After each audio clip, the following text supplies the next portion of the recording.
আসসালামু আলাইকুম সবাইকে ওয়ালাইকুম উদ্দাহু উদ্দাহু কতদিন পর আমরা আমন্ত্রণ দেখা। জানাচ্ছি।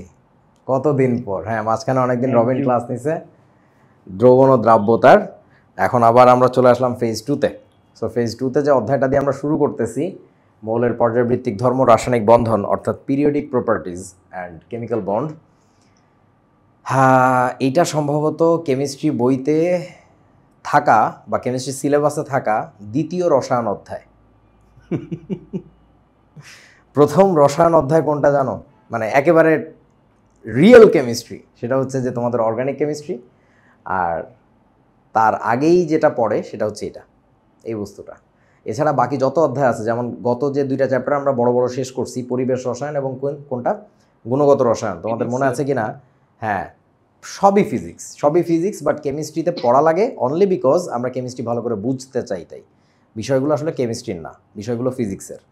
সো যাই হোক, চলেন বিসমিল্লাহ করি। আর আমি এই চ্যাপ্টারটা কিন্তু নর্মালি সবসময় পড়াইতাম হচ্ছে অর্গানিক কেমিস্ট্রি ঠিক আগে, just right before the organic chemistry, so that ওইখানে সবচেয়ে বেশি হেল্প পাওয়া যায়। কিন্তু তোমাদের কোর্স ডিস্ট্রিবিউশনের সময় আমি এইচএসসি 26-এর সাথে যখন আলোচনা করছি, ওরা সবাই সাজেস্ট করছে যে ভাই এটা আগে পড়ান। কেন? কারণ ওদের কলেজে এটা থাকবে পরীক্ষায়, এটা না পড়াইলে ওদের একটা ঝামেলা হয়, কলেজ সামলাইতে পারে না, খুব প্যারা খেয়ে যায়। ঠিক আছে, তাহলে অর্গানিক কেমিস্ট্রির আগে যদি এগুলো ভুলে যাও তাহলে খাবা মায়ের। আর তোমাদেরকে পিটান দেওয়ার জন্য নতুন ধরনের একটা স্কেলের ব্যবস্থা করা হয়েছে। এই স্কেলটা আমি নতুন কিনেছি, এটা দিয়ে তোমাদের পিটান দেওয়া হবে যদি ভুলে যাও।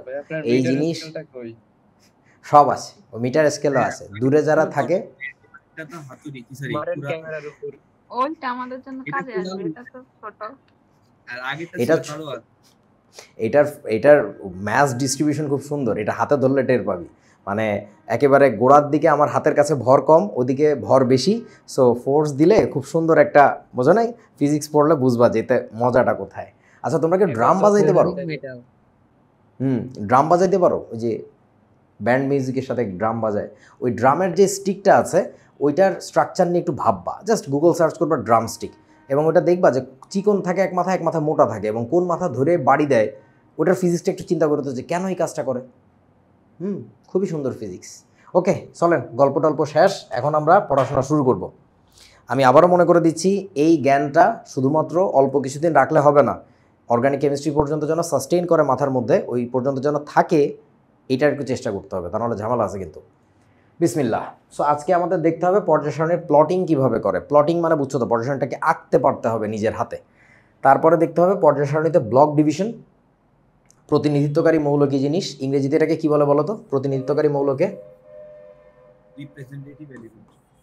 হ্যাঁ, রিপ্রেজেন্ট করা মানে কি? প্রতিনিধিত্ব করা। So represent, PRESENTATIV, representative elements, এটা গেল। আর হচ্ছে বিভিন্ন পর্যায়ের গ্রুপের নাম, মানে মোস্টলি বলা যায় 9-10-এও তোমাদের দেখাইছি, বা যারা যেখানে দেখছো মোস্টলি পুরাতন জিনিস। বাট এখানে সবচেয়ে গুরুত্বপূর্ণ কোন জিনিসটা জানো? বলো তো, কি মনে হয় সবচেয়ে গুরুত্বপূর্ণ কোন টপিকটা? এই যেটা প্লটিংটা, এই প্লটিংটা যদি তোমার আজকে মাথার মধ্যে না ঢোকে না ভাই, তাহলে মহা বড় বিপদ। এবং পর্যায় সারণীর প্লটিং কিভাবে হবে, এই যে তোমাদের সামনে করে দেওয়া আছে, তোমাদের সেতাব বাই করে দিয়েছিল, সেই জিনিসটা এখনও আমাদের কাজে লাগতেছে। তোমরা এরকম বিভিন্ন পোলাপয়েন্ট কোরেটরে আমাদেরকে পাঠাবা, তোমাদের জুনিয়র গ্রুপদেরকে আমরা দেখাবো এইভাবে করে। সো জিনিসটা খুবই ইন্টারেস্টিং। এখানে যে পিছনে যে পার্টটা আছে, যেহেতু তোমরা অনেকেই আসো আমার কাছে এন্ড গেমে পড়ছো, ওই এই যে উল্টা হয়েছে, এই বস্তুটা কি মনে পড়ে? এটা কি?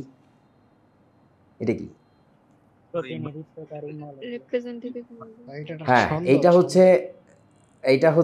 রিপ্রেজেন্টেটিভ পার্ট, আর এইটা হচ্ছে পর্যায় সারণীটা। পর্যায় সারণীর এই চেহারাটাকে কি বলে জানো নাকি? মানে এটাকে কি বলে? কোন ফর্ম, কোন রূপ? ব্লক বিভাজনের অংশটা এইটাকে বলে হচ্ছে, হ্যাঁ, দীর্ঘ পর্যায় সারণী বা বর্ধিত পর্যায় সারণী, লং ফর্ম। সো ওকে, চলেন পড়াশোনা শুরু করি, আস্তে আস্তে আসবে এগুলা। চলেন আগে আমরা, এটা তো বলি নাই, পর্যায় সারণীকে আসলে বলা হয় মহাবিশ্বের সুর। তো কেমন সুর, কিসের সুর? চলো এখন একটু গান গাওয়া শুরু করি। আবার সরকার থেকে গান নাকি নিষেধ করে দিছে, এটা অমুক তমুক কত তাল বাহানা করতেছে। তো এটা কিসের সুর? সুর বলতে বুঝাইছি এখানে রিদম বুঝো তো না? হারমোনি। RHYTHM, rhythm. মানে তোমার কাছে যত জিনিস আছে এগুলোকে একটু গুছায় রাখতে হবে। ওই গুছানোর জন্য আমরা কতগুলো চেহারা বানাইছি, একটা টেবিল বানাইছি, ওইটাকে আমরা বলতেছি পর্যায় সারণী। পৃথিবী যা কিছু দিয়ে গড়া, তুমি আমি যা কিছু দিয়ে গড়া, আমাদের মধ্যে কত রকমের মৌল আছে না, সেগুলোকে বিজ্ঞানীরা আলাদা করছে। ওগুলোকে জাস্ট ক্যারেক্টার ওয়াইজ আলাদা করছি প্রথমে। সো ক্যারেক্টার ওয়াইজ আলাদা করতে যেয়ে পরে একসময় বুঝলাম এই ক্যারেক্টারটা আসলে বাহিরের ক্যারেক্টারের চেয়ে বেশি ইম্পর্টেন্ট হচ্ছে ভিতরের ক্যারেক্টার। ভিতরের ক্যারেক্টার বলতে কোনটা বোঝাচ্ছি বলেন তো আমরা? কোনটা? ইলেকট্রন বিন্যাস। ওদের আসলে যে ইলেকট্রনিক কনফিগারেশন আছে, সেই কনফিগারেশনের উপরে আসলে ওদেরকে আমরা এক জায়গায় করছি। মানে তোমরা কি আইডিয়াটা বুঝছো? প্রথম দিককার বিজ্ঞানীরা চেষ্টা করছিল ফিজিক্যাল টেস্ট বা ফিজিক্যাল মানে চেহারার উপরে ডিপেন্ড করে ক্লাসিফাই করার। পরে ভিতরে কার বাচ্চা কান্দে, পরে আমরা বুঝলাম যে আসলে বাইরের বিষয়টাকে মনোযোগ না দিয়ে ভিতরের রাসায়নিক বিষয়কে মনোযোগ দেওয়া উচিত। তখন আমরা ইলেকট্রন কনফিগারেশনের উপর ডিপেন্ড করে তাদেরকে সাজাইছি। সো সে সাজানোর পরে কোন চেহারা হয়েছে সবাই বুঝতে পারতেছো। সেই চেহারাটা তো কোথায় জানি, এই যে চেহারা। কিন্তু এই চেহারার আগে একটু চলো দেখে আসি এটা যে সুর, এই সুরটা আসলে কিসের। তোমাদেরকে একটু ছোট্ট আইডিয়া দিই। আমাকে একটু বলো তো, এই যে পর্যায় সারণীর এই বামের দিকে যারা আছে এরা কেমন ধরনের মৌল আছে বলো তো? কেমন ধরনের মৌল এরা? ধাতু। এরা হচ্ছে মূলত ধাতু। এরা হচ্ছে ধাতু, মনে আছে আপনাদের? মাশাআল্লাহ। এই ডানের দিকে যে মৌলগুলো আছে এরা হচ্ছে কেমন ধরনের মৌল? অধাতু। বুঝতেই পারতেছো, ছেলেদের পছন্দের রং নীল, ওই যে দিছি। আর এই যে সরি কিছু না, মানে অধাতুদের কথা বলতেছি, এই যে পিঙ্ক কালার, বুঝছো? তোমরা তো জানো পিঙ্ক কালার কাদের পছন্দ। এখন ঘটনা হইতেছে আরও কিছু কথা আমাকে একটু মনে করে বলো তো, এই দিকের মৌলদের কি ক্যারেক্টার? অ্যাসিডিক নাকি বেসিক? মানে এরা কি অম্ল তৈরি করে নাকি ক্ষার? ক্ষার ক্ষার ক্ষার ক্ষার। তোমার একটা ক্ষারের নাম কইতে কইলে সবাই মাইক অন করে বিসমিল্লাহির রহমানির রহিম বলে কবা সোডিয়াম হাইড্রক্সাইড। তোমাকে যদি আমি বেদ দিয়ে ফিডায় মারি ফেলছি, তাও কোনোদিন মুখ দিয়ে আর একটা বেরোবে না, বলবে ক্ষার, ওই সোডিয়াম হাইড্রক্সাইড ওইটাই। মানে এই পাশে সব হচ্ছে ক্ষারীয় জিনিসপত্র। আচ্ছা, ক্যালসিয়াম হাইড্রক্সাইড, পটাশিয়াম হাইড্রক্সাইড দুই একজন বলবে। আচ্ছা, তাহলে এই পাশে হচ্ছে ক্ষার পাচ্ছি আমরা। এই দিকে কি পাচ্ছি বলেন তো? ইনাদের এদিকে পাচ্ছি হচ্ছে অম্ল বা অ্যাসিড। যদি জানতে চাও না, আচ্ছা ওইটার কথা বাদ দাও, এটার আলোচনা বাদ দাও, মানে ওরে বাদ দিয়ে বাকিগুলোর কথা বলতেছি। সো এদের কাছে তুমি যদি চিনতে না পারো যে কেমনে অ্যাসিড হইলো, সালফার দিয়ে দেখো তো সালফিউরিক অ্যাসিড হয় কিনা, ক্লোরিন দিয়ে দেখো তো পারক্লোরিক অ্যাসিড হয় কিনা। মানে এই দিকে যেসব মৌল আছে এরা মেইনলি হচ্ছে অ্যাসিড তৈরি করে, অধাতুরা। তো এখন তোমাদের একটা মজার কথা যদি বলি, মাঝখানের একটা মৌল ধরো এই সান্দু, ম্যাঙ্গানিজ। একটু বলেন তো এর মধ্যে কি ক্যারেক্টার থাকবে, অ্যাসিডিক নাকি বেসিক? বলো, হোয়াট ডু থিঙ্ক? মাঝামাঝি একটা ব্যাপার থাকবে। এবং কেমন মাঝামাঝি থাকবে তার একটা নমুনা দেই তোদের। সেই মাঝামাঝিটাও না এলোমেলো কিছু না, খুবই সুন্দর একটা ছন্দ আছে। সেই ছন্দটা দেখ। ম্যাঙ্গানিজের এই কয়টা অক্সাইড মোটামুটি আমাদের পরিচিত। তোমরা হয়তো বা শুধু কোনটা চিনতে পারো আমি জানি না। দেখছো কোনটা বলো তো? MnO2 দেখছো আর Mn2O7 দেখছো মনে হয়, নাকি দেখো না? এর কোনোটাই দেখছো? আচ্ছা, Mn3O4 অনেকে দেখছে, ঠিক আছে, মানে অল্প স্বল্প দেখছো আর কি। এখন এই কয়টা অক্সাইডের মধ্যে তোমরা একটু, আচ্ছা এই কয়টা অক্সাইড বাদ দাও, আমাকে একটু মনে করে বলো তো ছোটবেলায় কি শিখছিলা? ধাতুর অক্সাইড কোন ধর্মী মনে পড়ে? এরা হচ্ছে মূলত ক্ষারধর্মী হয়। আর অধাতুর অক্সাইড কোন ধর্মী হয়? অম্লধর্মী হয়। এটা হচ্ছে প্রাইম ক্যারেক্টার আর কি, অম্লধর্মী হয়। এখন এর মধ্যে আরও ব্যতিক্রম আছে, কয়েকটা অধাতুর অক্সাইড আছে যারা আবার কি ধরনের হয় মনে আছে? নিরপেক্ষ। আর কিছু ধাতুর অক্সাইড আছে আবার কি ধর্মী? উভধর্মী হয়। এটা তো বুঝলাম। এবার আয় বাবা, ম্যাঙ্গানিজ কি বলতো? বুকে হাত দিয়ে সত্যি কথা বল, এটা ধাতু না?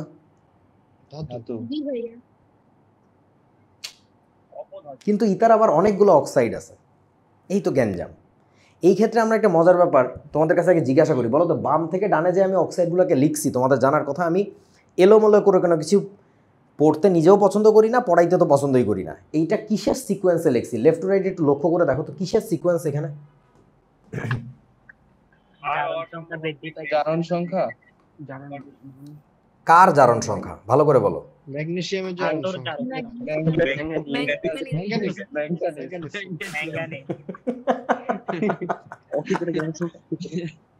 আমি তো হার্ট অ্যাটাক করে ফেলতে গেছিলাম, ম্যাগনেসিয়াম না ম্যাঙ্গানিজ। আচ্ছা হ্যাঁ, এখানে আসলে জারণ সংখ্যা সিকোয়েন্স অনুযায়ী লেখা হয়েছে। এখানে ম্যাঙ্গানিজের কত +2, এখানে কত তাড়াতাড়ি বলেন। 8কে 3 দিয়ে ভাগ করলে কত হয়? 8/3 8/3 কত প্লাস কত 2.67। 6-7 হ্যাঁ এখানে কত আছে দেখো তো হিসাব করে, 6কে 2 দিয়ে ভাগ করলে +3, এখানে কত আছে +4, এখানে কত আছে +7। এখন কথা হচ্ছে তোরা কি দেখতে পাচ্ছিস ভালো করে যে আসলেই তো তাই জারণ সংখ্যা সিরিয়াল অনুযায়ী লেখছে। এদের মধ্যে মজার ব্যাপার কি জানো, এই লেফট সাইডেরটা তোমরা কি মনে করো কি ধরনের অক্সাইড, কি মনে হয় মানে কোন ক্যারেক্টার? আমি বলে দিলাম এই কারণে যে কটা অক্সাইড আছে এদের কারোর মধ্যে অম্ল ধর্ম আছে, কারোর মধ্যে ক্ষার ধর্ম আছে, কারোর মধ্যে উভয় ধর্ম আছে। বলো কি মনে হয় এর মধ্যে কি ক্যারেক্টার?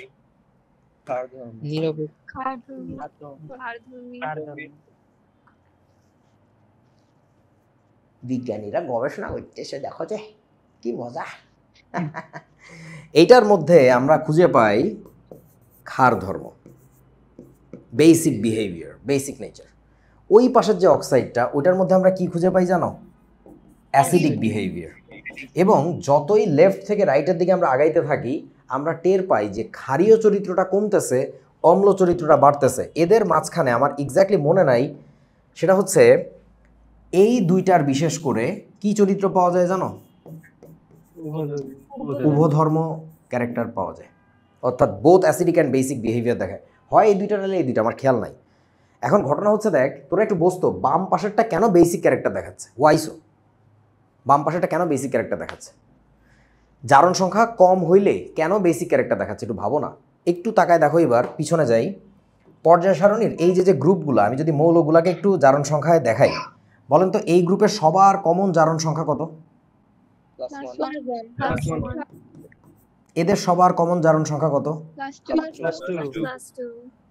যত ডানের দিকে যাবে, যে অ্যালুমিনিয়ামের যে গ্রুপটা, এদের সবার কমন জারণ সংখ্যা তোমাদের জানার কথা +3, এদের মোটামুটি +4 হয় আর কি। এইবার এই দিক থেকে আসেন, ফ্লুরিন, ক্লোরিন, ব্রোমিন, আয়োডিন, এদের কত? -1, -2, -3। তাহলে ওই ডিরেকশন থেকে আসলে কি মনে হচ্ছে এটা +-4 হবে না? এই যে কার্বনের ব্যাপারটা, বুঝছিস আমার কথা? জি ভাইয়া। ওকে, এখন কথা হচ্ছে তোমরা যারা একটু SSC 25 এন্ড গেমে দেখছো বা ফাউন্ডেশনে ক্লাস নিছি, তখন তোমাদেরকে বলছিলাম মনে হয় এই যে ক্লোরিন, ব্রোমিন, আয়োডিন, এদের জারণ সংখ্যা একটা বিশেষ লিমিট আছে না? আপার লিমিটটা কত বলেন তো এদের? ক্লোরিন, ব্রোমিন, আয়োডিনের ম্যাক্স +7 মনে পড়ে? আচ্ছা, তার এই পাশেরটা, তার যে এই সালফার, সেলেনিয়াম, টেলুরিয়াম, এদের জারণ সংখ্যা কত বলেন তো? +6। আমার মনে হয় আমার আর কথা বলার দরকার নেই, আপনারা মনে হয় টের পাইছেন। ম্যাঙ্গানিজের আমরা অক্সাইড যেগুলো দেখছিলাম জারণ সংখ্যা শুরু করছিলাম +2 দিয়ে, শেষ করছিলাম কততে? +7-এ।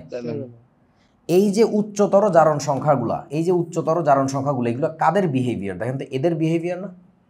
দ্যাটস ওয়াই এই জারণ সংখ্যায় তুমি পাইছো হচ্ছে কি বলেন তো? Acidic oxide. আর এই +2, +1 এগুলো তো এদের মতো জারণ সংখ্যা, এখানে তুমি পাইছো হচ্ছে বেসিক।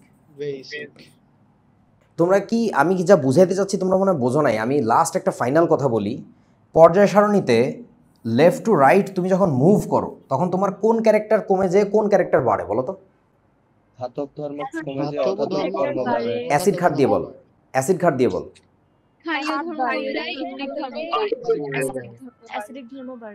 হ্যাঁ, ক্ষারীয় ধর্ম কমে যায়, অ্যাসিডিক ধর্ম বাড়ে। এখন তোমরা পর্যায় সারণীর না ছোট একটা মাইক্রো পার্ট নাও, মানে পুরোটাকে ফেলে দিয়ে একটা ছোট পার্ট নাও। সেইখানেও কি তোমরা দেখতে পাচ্ছ ছোট থেকে বড় জারণ সংখ্যার দিকে যেমনে যাচ্ছি, ওর ছোট থেকে বড় জারণ সংখ্যার দিকে কি লেফট টু রাইট আগায় না? ওরও ছোট থেকে বড় যদি আমি ওইভাবে সাজাই, তোমরা কি বুঝতেছো? এইখানে যেমন বাম পাশে ছিল, সরি কি বলে, বাম পাশে কি ছিল? বেসিক।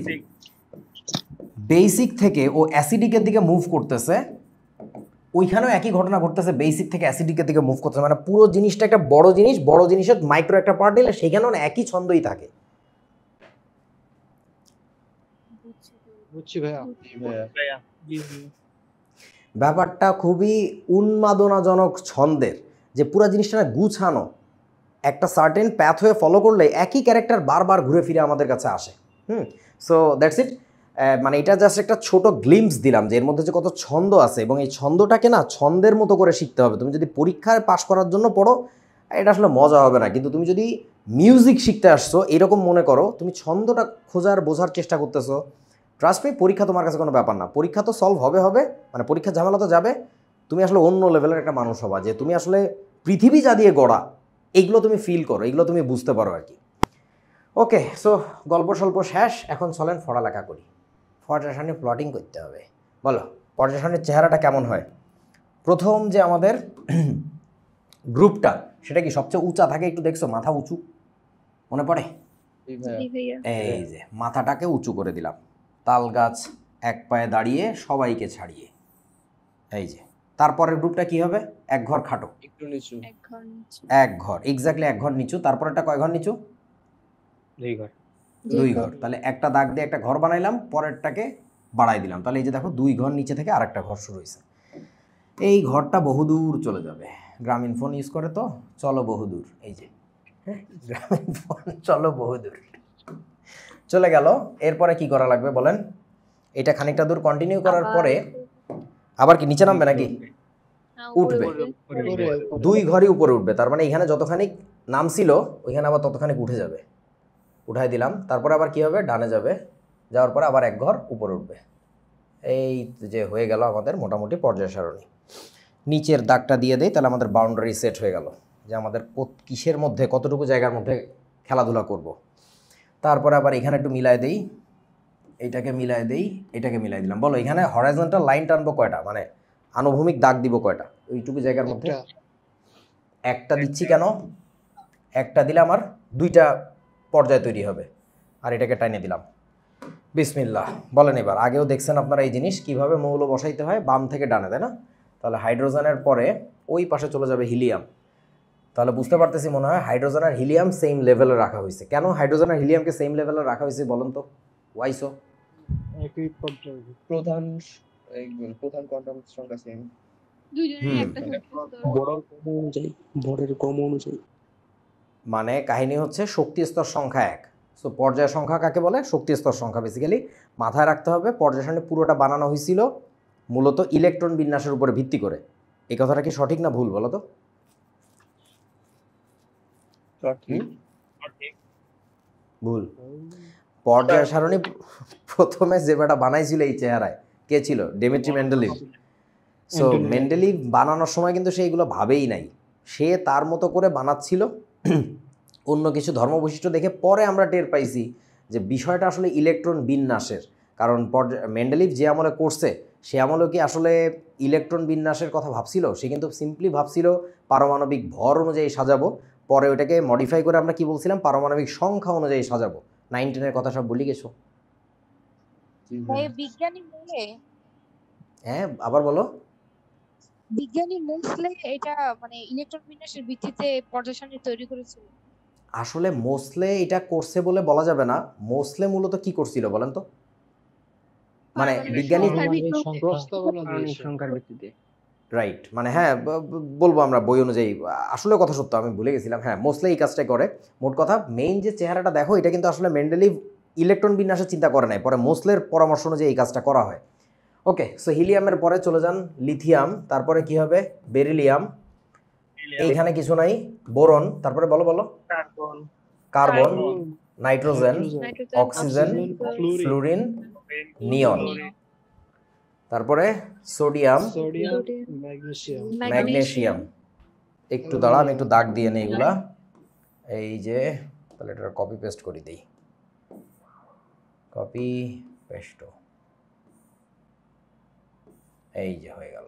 বলো এইবার কি হবে?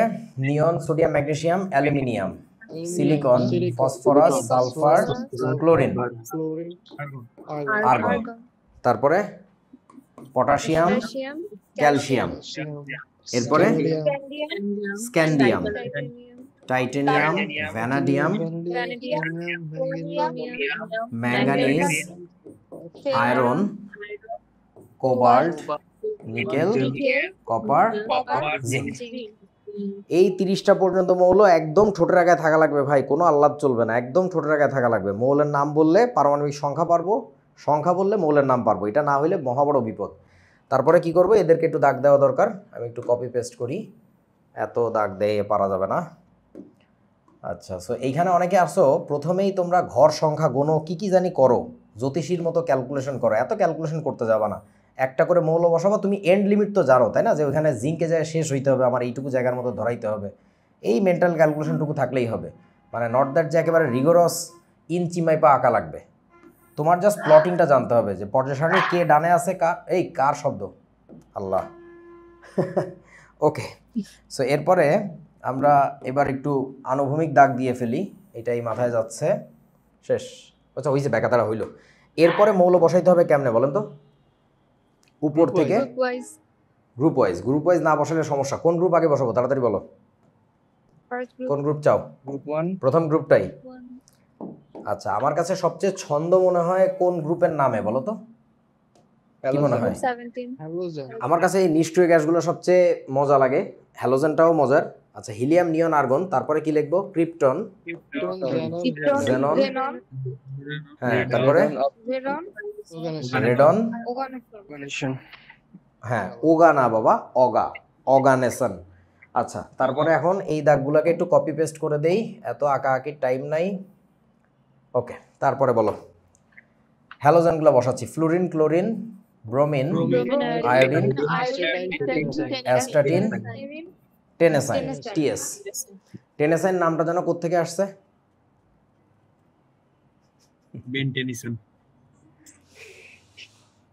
Tennis ball. টেনিস বল থেকে। কি দিয়ে মারতাম? টেনেসির নাম শুনেছো? আমেরিকার একটা অঙ্গরাজ্য, হ্যাঁ, টেনেসি একটা কি বলে প্রদেশ না কি জানি বলে আর কি, একটা স্টেট আর কি, টেনেসি, ওইখান থেকে আসছে টেনেসাইন। ওকে, সো এরপরে বলেন হ্যালোজেন বসায় ফেলছি। এবার প্রথম গ্রুপে আসতেছি। হাইড্রোজেন, লিথিয়াম, সোডিয়াম, পটাশিয়াম, তারপরে কে? Rubidium, caesium, francium, Francium, beryllium, magnesium, calcium, তারপরে স্ট্রোনশিয়াম, ব্যারিয়াম, রেডিয়াম। radium. এখন এগুলোর অনেকে কবিতা টবিতা বলে কি জানি, বিরিয়ানি, মোগলাই, কাবাব সরিয়ে বাটিতে রাখো, মানে এগুলো শুনলে আমার কাছে খুবই খুবই খুবই গরিব বলে মনে হয়, মানে এতই মানসিক গরিবই। এইগুলা সিলি জিনিস মনে রাখার জন্য কবিতা লাগে। কবিতা ক্ষেত্রে অনেকের দেখছি কবিতা মনে করতে যায়, এটা মনে করতে পারে না। ওই কবিতা মোগলাই মানে জানো কি ছিল? ম্যাঙ্গানিজ না ম্যাগনেসিয়াম। আচ্ছা, সো এখন আর বিশেষ কয়েকটা জিনিস লাগবে। বোরন, অ্যালুমিনিয়ামের নিচে কি? তাড়াতাড়ি বলেন, কে পারেন? গ্যালিয়াম, গ্যালিয়াম গ্যালিয়ামের পরে ইন্ডিয়াম, ইন্ডিয়াম, থ্যালিয়াম। থ্যালিয়ামের প্রতীক কি? টিএইচ না? টিএইচ তে কি হয় জানো তো? থোরিয়াম হয়। টিএল তে থ্যালিয়াম হবে। আচ্ছা, নিচের মৌলটা আমি জানি না, মনে থাকে না কি? মস্কোভিয়াম না? হ্যাঁ, দাঁড়া, নিহোনিয়াম। আচ্ছা, ওটা আমার মনে থাকে না, আমাদের সময় তো এইসব ছিল না লেখা। কার্বন, সিলিকন, তারপরে কি? জার্মেনিয়াম, টিন, লেড, কিনিয়াম, ফেলুদিয়াম, Chlorophyll. এফএল। আচ্ছা, ঠিক আছে ভাই, এগুলো আমি পারি না, আমাকে ক্ষমা করে দিস। নাইট্রোজেন, ফসফরাস, তারপরে কি? আর্সেনিক, অ্যান্টিমনি, বিসমাথ, মস্কোভিয়াম, এমভি নাকি? এমসি। আচ্ছা আচ্ছা, এমসি শিখলাম। তারপরে কি? Oxygen, sulphur, selenium, tellurium, polonium. Polonium, tellurium. লাস্টেরটা কি? টাইকো, এলবি। ওকে, এই একেবারে নিচের গুলা আমি পারি না। আসছো, কংগ্রাচুলেশনস, আসো আসো। আচ্ছা, এই যে তোমরা কত ভাগ্যবান ভাগ্যবতী, দেখো আলহামদুলিল্লাহ। চ্যাম্পিয়ন চলে আসছে এবং তোমাদেরই সামনে আসছে, ওই মাত্র আসছে, অ্যাডমিশনের ক্লাস নিবে। সো বাংলাদেশে আসার পরে এই প্রথম ওর সাথে দেখা আমার, এবং পুরো মনন একাডেমির পক্ষ থেকে, সারা বাংলাদেশের পক্ষ থেকে আমি ওকে স্বাগত জানাচ্ছি দেশে আবার, এবং দেশের জন্য এত বড় একটা সম্মান বয়ে নিয়ে আসার জন্য ওকে স্যালুট দেই। তোমরা একটা স্যালুট দাও তাড়াতাড়ি। তোদের স্যালুটগুলো তো দেখতে পাচ্ছি না, ওদের ভালোবাসাগুলো কিভাবে ভেসে যাচ্ছে। আচ্ছা, সো তোর ক্লাসটা শুরু করতে দেরি হবে, একটু বস, আমি আসতেছি। ওকে, ঠিক আছে, বস। আচ্ছা, সো কাহিনী হচ্ছে, তাহলে আমরা কি দেখলাম? এই গ্রুপগুলো তো দেখা হয়েছে, আপনাদেরকে ওকে দেখাইলাম কারণ আপনাদেরও ওদের বয়সে যে এই ধরনের কাণ্ড কারখানা করা লাগবে। আমার মতো হইলে বিপদ আছে, একদম মারি ফেলবো যে একদম মাথার ইনশাআল্লাহ। উপরে ছাগলের নাতি। ইনশাআল্লাহ। দেখো তোমরা যদি ওইটা করতে না পারো, যারা ওর মতো পারফরমেন্স পারবা না, তারা আজকেই দ্রুত এরকম একটি টুপি মাথায় বসিয়ে ফেলো। এটি ধাতব টুপি। এটাতে কি হবে? স্পন্সর করেন। এটি আরিফ ভাইয়ের হাতুড়ির বাড়ি থেকে তোমার এই যে কোমল মস্তিষ্কটাকে রক্ষা করবে। এই যে এটা থাকতে চায় না, থাকুক এইভাবে। আচ্ছা এবার না, এটা বালতি, এটা স্টুডিওর লাইটের হেড গাধা। বালতি এটা কি বলদ রে ভাই, তলা ফুকা, এটা কেমন বালতি? হ্যাঁ এ কি বলদ নাকি? চলো এখন আসো, কপারের নিচে কি জানেন তো? কপার, সিলভার, তারপরে কি গোল্ড। গোল্ড তার নিচে জানো কি একটা আছে? রনজেনিয়াম। প্রতীক কি? আরজি। আচ্ছা সো তারপরে বলেন, এইখানে একটা বিশেষ মৌল আছে, কি জানো? এখানে আছে ল্যান্থানাম থেকে, Lanthanide series. ল্যান্থানাম থেকে কোন পর্যন্ত? Lutetium. Lutetium lutetium. আর এখানে অ্যাক্টিনিয়াম থেকে লরেনশিয়াম পর্যন্ত। লরেনশিয়াম আর এইখানকার মৌলটা খুব বিখ্যাত, এটা মনে রাখবা। তোমাদের Yttrium. তোমাদের তোমাদের অনুযায়ী নাম দেওয়া হয়েছে। হ্যাঁ, তোমরা হইলো ইতর, ইতর প্রাণী থেকে নামটা হয়েছে কি? ইত্রিয়াম। ইতর প্রাণীদের নাম থেকে নামটা হয়েছে ইত্রিয়াম। হ্যাঁ, এটা তোমার নাম, মনে রাখবা। প্রত্যেকে নিজেরা মনে রাখবা তোমার নাম। সো আমি এতটুকু পারি, এই নিচেরগুলোও পারি না, তোমাদের সহযোগিতা নিয়ে করলাম। অন্তত এতটুকু ঠোঁটের আগায় থাকা লাগবে, জানা লাগবে কোন মৌলের অবস্থান কোথায়। এর বাইরেও পর্যায় সারণীতে নিচে দুটি কোলবালিশ রয়েছে, আশা করি তোমাদের মনে রয়েছে। এই যে দুটি কোলবালিশ, আমি এটাকে চিন্তা করি মাথার বালিশ, আর এইটাকে হচ্ছে কোলবালিশ, নিচেরটাকে কোলবালিশ। এই কোলবালিশে আমাকে বলো প্রথম মৌলটা কোনটা জানি? ল্যান্থানাম। আর এটা অ্যাক্টিনিয়াম। এইটা হচ্ছে লুটেশিয়াম, এটা হচ্ছে লরেনশিয়াম। কমপক্ষে এই চারটা মৌল জানা থাকা লাগবে। আর মাঝখানের মৌলগুলোও যদি কেউ শিখতে পারো ভালো, যে যেভাবেই পারো শেখো, আমার কোনো সমস্যা নেই, কিন্তু কমপক্ষে এতটুকু পারা লাগবে। এইটুকু না পারলে বিপদ আছে। আর আরেকটা ব্যাপার হচ্ছে, অনেক বোকা আছে বিশেষ করে যারা মেডিকেল টার্গেট নিয়ে পড়ে, সেটা হচ্ছে এই সব বাম থেকে ডানে শেখে। বাবারে, একই গ্রুপে মৌলদের ক্যারেক্টারিস্টিক্স একই হয় নাকি একই পর্যায়ে একই হয় বলেন তো? গ্রুপে মৌলদের বৈশিষ্ট্য মূলত একই হয়, তার কারণ এদের ইলেকট্রনিক কনফিগারেশন তো সেম।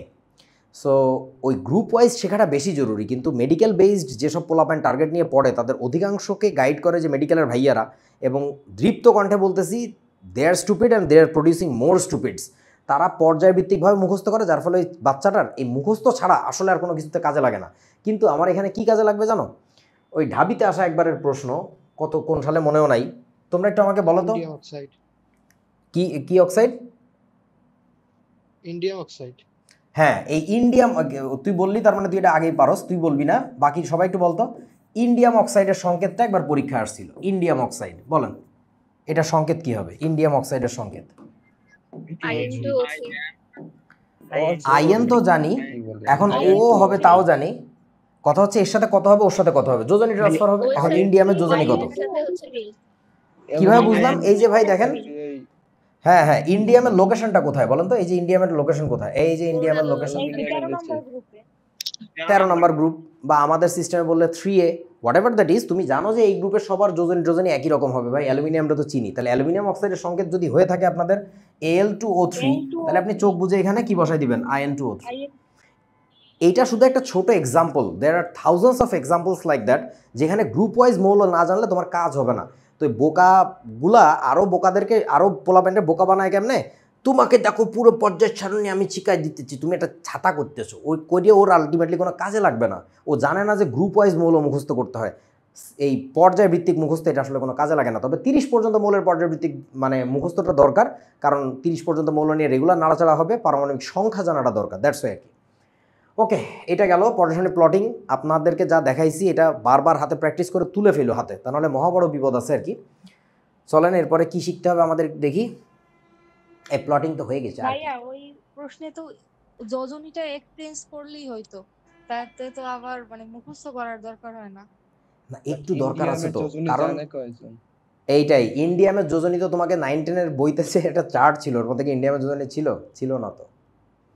অথচ স্যাররা তোমার চেক করতেছে তুমি ইন্ডিয়ামের যোজনী পারো কিনা। কেন চেক করতেছে? বিকজ তুমি পর্যায় সারণী যদি পারো তাহলে ইন্ডিয়াম কেন, তুমি যে কারোর যোজনী পারবা, ওই চেকিংটা করতেছে। সো এইটার জন্যই পর্যায় সারণীর গ্রুপ ওয়াইজ শেখাটা জরুরি, ঠিক আছে? ওকে, সো প্লটিং হয়ে গেছে আমাদের, এই স্লাইডটা লাগবে না, ফেলে দিচ্ছি, গেল। এরপরে দেখো এই প্লটের ক্ষেত্রে তোমরা কি ছোট ছোট গুঁড়ো গুঁড়ো করে কতগুলো লেখা আছে দেখতে পাচ্ছ উপরে? পাচ্ছ না মনে হয়? জি জি ভাই ভাইয়া হালকা হালকা পাচ্ছি। আচ্ছা, আমি একটা কাজ করি তাহলে, আমার ওই স্লাইডটা একটু লাগবে, যেটা ফেলে দিলাম কেবল। হ্যাঁ, এটা আনছি আবার। আমি এখন একটা জিনিস একটু দেখাবো, এই নাম্বারিংটা দেখাবো। আমাদের আমলে যে নাম্বারিংটা করা হইতো, তোমাদের আমলের ভিন্নটা শেখানো হয়েছে, সেটা একটু শেখো। আমাদের আমলটা বেশি সুন্দর, একটু ছোটো করে দেই। ওকে, সো তোমরা যেটা শিখছো এটা 1 নাম্বার গ্রুপ, 2 নাম্বার গ্রুপ, 3, 4, 5, 6 করে এই পর্যন্ত কত হতে গেছে? 18। এটা শিখছো না? কিন্তু আমাদের সময় আমরা এটা শিখি নাই। এটা তো সহজ, এটা শুনলেই পারা যায়, কিন্তু এবার তোমাদের নতুন একটা জিনিস শিখাবো, এটা হয়তো অনেকে আগে দেখছো। হ্যাঁ, সেটা হচ্ছে দেখো পর্যায় সারণীর বেজ লাইন চেনা লাগবে, বেজ লাইন। সো বেজ লাইনটা কোনটা? এই যে লাইনটা, এটাকে আমরা বলতে পারি পর্যায় সারণীর বেজ লাইন। এই লাইনের উপরে কিছু গ্রুপের মাথা বের হয়ে আছে দেখতে পাচ্ছ? ওই গ্রুপগুলোকে আমরা এ ক্যাটাগরির গ্রুপ বলবো, এ টাইপের গ্রুপ। গ্রুপ বলতে সাব গ্রুপ আর কি। পুরো গ্রুপগুলোকে, সবগুলা গ্রুপকে আমরা 2 ভাগে ভাগ করতেছি, এ ক্যাটাগরির আর হচ্ছে বি ক্যাটাগরির। সো উঁচা যেগুলো, লম্বা যেগুলো, সেগুলো এ ক্যাটাগরির। এই লাইন বরাবর যেগুলো শেষ হয়ে গেছে সেটা হচ্ছে বি ক্যাটাগরির। তাহলে বলো তো এটাকে আমাদের কি বলা লাগবে? 1 বলা লাগবে, এ বলা লাগবে। তাহলে পাশেরটাকে কি বলবো? 2A। এবং এই 1, 2 গুলা যদি আমাদের সিস্টেমে লেখো, আমাদের আমলের মতো সিস্টেমে লেখো, পুরান সিস্টেমে, পুরান বলতে এটা বেসিক্যালি মেন্ডেলিভের আমলেই করা। পরে তোমরা যেটা 1 থেকে 18 করছো ওটা বেসিক্যালি বোরের করা ছিল, বোরের ডিজাইন। মানে বোর সব কিছুতে বোর হয়ে যেত, যে বোরিং লাগে এগুলো, এই বি সিস্টেম দরকার নেই, 1 থেকে 18 মারি দাও। তো ঘটনা হচ্ছে এই সিস্টেমে করলে নাম্বারগুলো এইভাবে লিখতে পারবা না যে 2A, এটা অন্যায়। নিয়মটা হচ্ছে রোমান নাম্বারে লেখা, এই যে রোমান নাম্বার। তাহলে বলেন এটা কি 3A হবে? এটা 3A হবে? এটা 3 হবে, তবে এটা বি হবে, 1B বলা যাবে না। নাম্বারের কন্টিনিউটি মেনটেন করতে হবে, 1, 2 এর পরে 3। বুঝেছো? বোঝা না? জি ভাইয়া। তাহলে পাশেরটা বলো কি হবে? 4B 4B, 5B। এই যে ভি বরাবর দেখো ভি থাকে, মজা। তারপরেরটা 6B, 7B, তারপরেরটা কি 8B না? তিনটা মিলে 8B। শুধু 8। তিনটা কি মিলে? তিনটা নাড়ু মিলে? তিনটা গ্রুপ মিলে। তিনটা বিলাই মিলে? কি মিলে? তিনটা কলাম মিলে। গ্রুপ আর কলামের ডিফারেন্স বুঝো। এইটাকে আমরা বলবো একটা কলাম, খাড়া স্তম্ভ। সো 3টা কলাম মিলে একটা গ্রুপ ডিক্লেয়ার করা হয়েছে। কেন করা হয়েছে পরে বুঝবা ধীরে ধীরে। সো এটাকে 7B যদি বলো তাহলে এই পুরাটাকে আমরা কি বলবো বলো তো? 8B। এখন এটাকে তুমি চাইলে 8B বলতে পারো, চাইলে শুধু 8ও বলতে পারো, কোনো সমস্যা নেই। বাট এটাকে মেইনলি আমরা 8 বলি আর কি। বলো। হ্যাঁ হ্যাঁ, শুধু ধর্মের মিল তা না রে বাবা। তোমরা কি জানো নাকি চৌম্বক ধর্মের উপর ভিত্তি করে, চৌম্বকত্বের উপর ভিত্তি করে দুনিয়ায় পদার্থ কয় ভাগে বিভক্ত করা যায়? যত পদার্থ আছে 3 ভাগে। 4 ভাগ কে কে বললা? 3 ভাগে। আচ্ছা, 4 ধরনের কে জানি বললো? প্যারাম্যাগনেটিক, ফেরোম্যাগনেটিক, ডায়াম্যাগনেটিক এবং প্যারাম্যাগনেটিক। তো গো আল্লাহর কসম লাগে, আওলা জাওলা করে বলিস না, যা শিখবি একটু গুছায় শেখ। 1 নাম্বার সবচেয়ে চৌম্বক ধর্ম বেশি যাদের, তাদেরকে আমরা কি বলি? ফেরোম্যাগনেটিক। 2 নাম্বার কি বলে? প্যারাম্যাগনেটিক।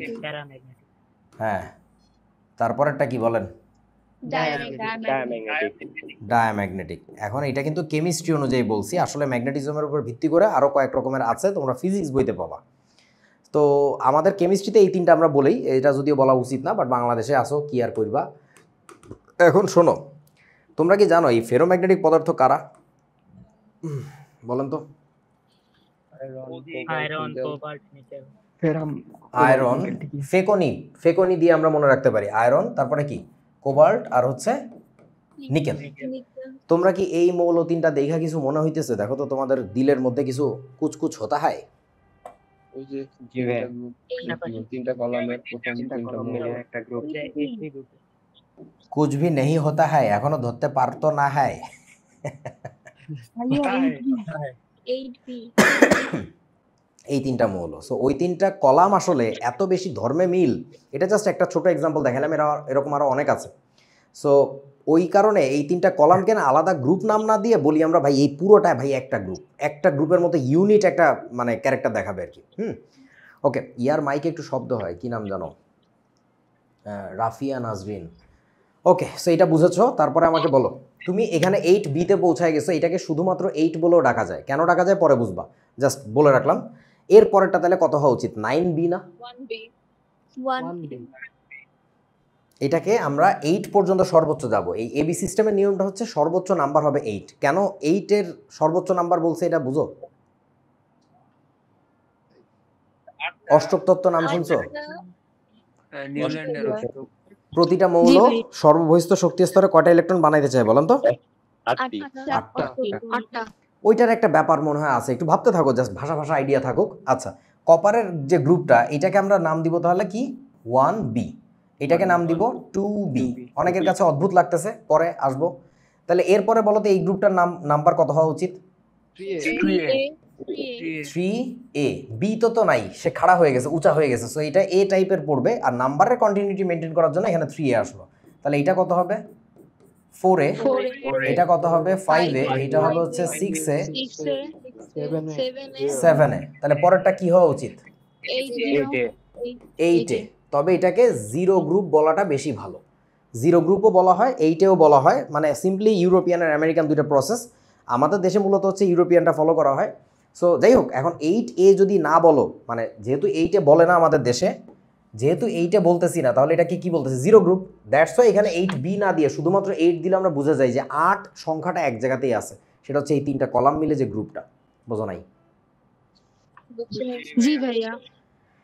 আদারওয়াইজ সবগুলারই কিন্তু দেখো 1 থেকে 8 পর্যন্ত এও আছে, বিও আছে, শুধু 8-এর ক্ষেত্রে এ নাই, বেসিক্যালি আমাদের দেশে বলে না। আর তাহলে এইটা শুধুমাত্র 8 হয়ে যাবে। ওকে, এখন এই যে এবি সিস্টেম শিখলাম, এটাতে লাভটা কি হইলো? এটাতে একটা বিশেষ লাভ হয়েছে, যেটা সেটা একটু শিখে আসি। প্রতিনিধিত্বকারী মৌল বলে একটা ব্যাপার আছে, এটা শুনছো?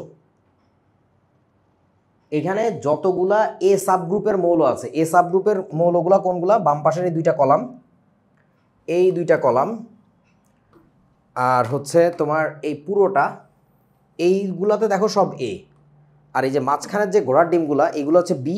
নিচেরগুলা কি বলেন তো? এ না বি? নিচের এই কোলবালিশ দুইটা এরা কিন্তু বি। কেন বুঝছো তো? এই সবগুলা মৌল কিন্তু একসাথে এই জায়গায় বসে আছে, সবগুলো মৌল একসাথে এই জায়গায় বসে আছে। মাহির আসিস নাকি? জি ভাইয়া। আচ্ছা, মিরপুরের মাহির আছিস? জি ভাই, আসি ভাইয়া। দুইজনই। আর হচ্ছে মেয়েদের মধ্যে মারিয়া, 3 জন। আমাকে প্রতিদিন 2 বার করে মেসেজ করবি। আমাদের আমলের কবির স্যারের বইটা লাগবে, একটা জিনিস তোদেরকে আমি দেখাইতে চাই।